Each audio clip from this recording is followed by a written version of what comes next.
Hello, divine creation, divine marvel, child of God, son and daughter of God. Thank you so much for dropping by. This is my first video on the gospel. I'm so excited to be doing it.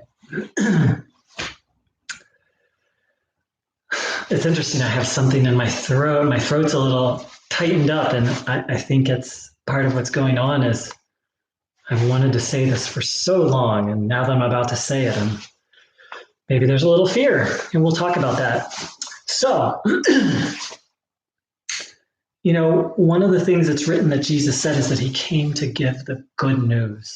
And that's what the word gospel means. People think gospel means message or teaching, and it can mean message, the Greek word that we translate as gospel, but it really has the connotation of good news. So Jesus came to share some good news. And sadly, that good news has been completely twisted and distorted because the current version of the good news that most Christians believe is that some people will be saved or go to heaven or have eternal life with God in Christ. And some people will either be tortured or separated from God forever, or annihilated, that their soul will be completely destroyed and never be brought back.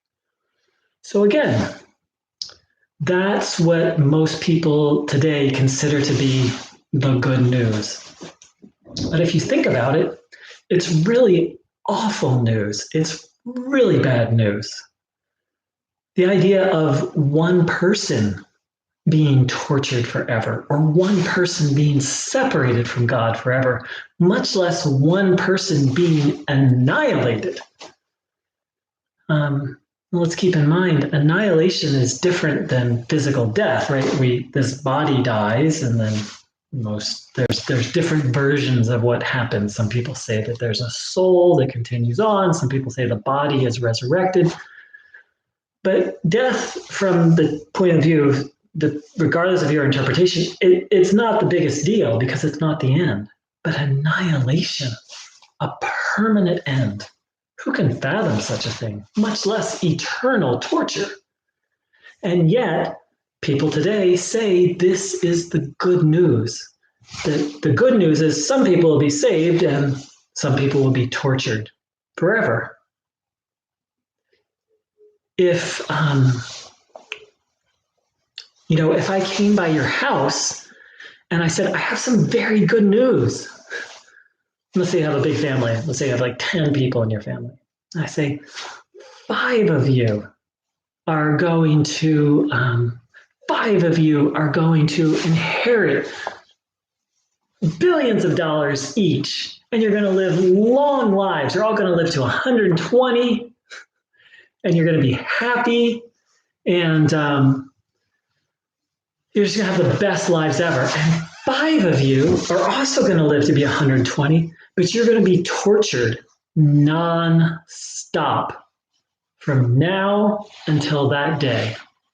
Non-stop, unspeakably horrific torture. I'd be like, isn't that good news? And all of you would look at me like I'm crazy. The thing is, we all know this to be true. We all know that this idea that some people will be saved and some people will be annihilated or tortured is not good news. It's awful news because it could be the person we care about most, could be one of the ones that's annihilated or tortured. So we all know in our hearts this is good. This is very bad news. But we're afraid to even think that thought because we've been taught wrongly that to question this doctrine is going to make us one of the people who is tortured forever, or even worse, annihilated. Although eternal torture or annihilation sounds better than eternal torture to me. And so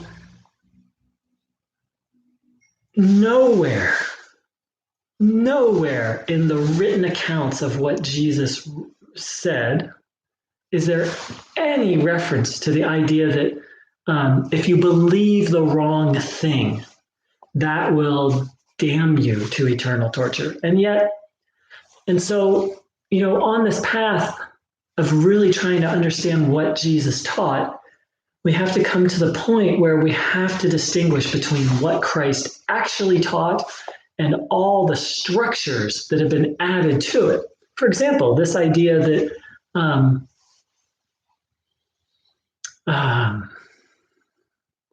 that believing the wrong thing or questioning certain beliefs will lead us to hell, that's just straight up from the Catholic Church, right? They created a set of dogmas, and anyone who was not in agreement with those dogmas was considered a heretic and then shunned. And with that, of course, was the idea that they would spend eternity in hell.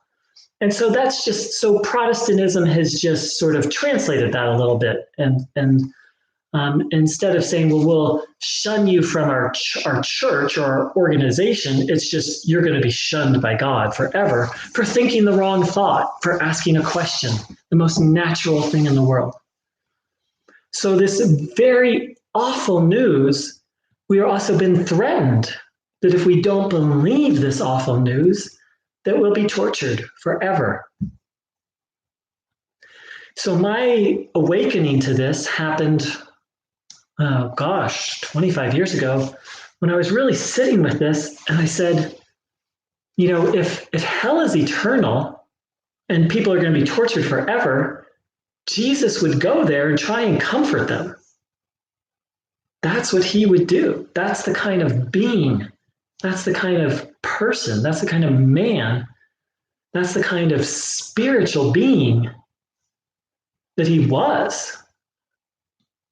The parable of the lost shepherd really makes that abundantly clear.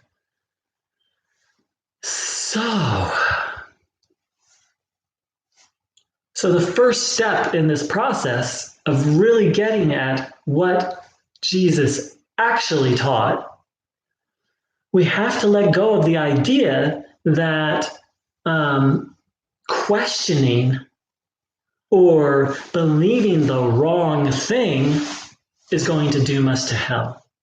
Because as long as we hold that belief, we're not going to be willing to look at anything else. We're trapped.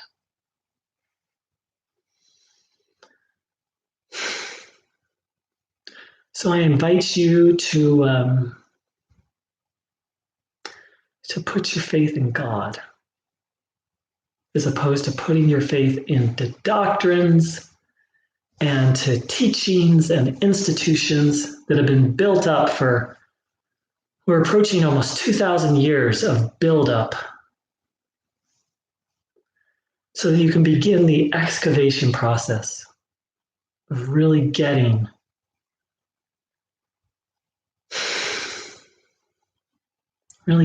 to what the good news actually is. And you'll know when you get there, you'll know by two means. One, it'll be actual good news. It'll actually be good news. And you'll also know because you'll feel free.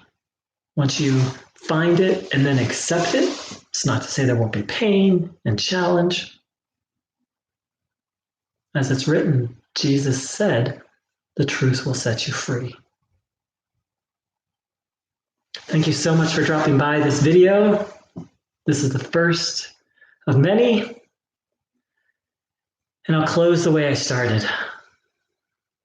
Thank you for dropping by divine creation, divine marvel, child of God.